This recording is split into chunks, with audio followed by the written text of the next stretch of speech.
Hello दोस्तों, आप सभी दोस्तों का स्वागत है बिहार तक न्यूज चैनल में।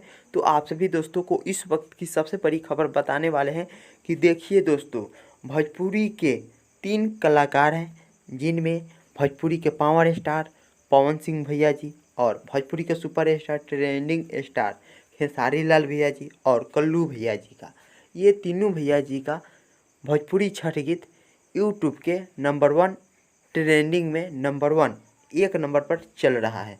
तो ये छठी मैया का गीत है जिनमें अश्लील मुक्त ये सब गाना है। तो देखिए दोस्तों, इस वक्त की सबसे बड़ी खबर ये है कि बिहार के भोजपुरी कलाकार पवन सिंह भैया जी, खेसारी लाल भैया जी और कल्लू भैया जी का छठ गीत नंबर 1 पर चल रहा है। तो ये आप सभी दोस्तों जाकर देख सकते हैं, छठी मैया का गीत है और भी ये सब गाना ट्रेंडिंग में जाए और जो गीत साफ सुथरा है वे भी गाना सुने। तो चलिए दोस्तों, अगले वीडियो के साथ मिलते हैं। वीडियो कैसा लगा कमेंट में बताइए। चलिए दोस्तों।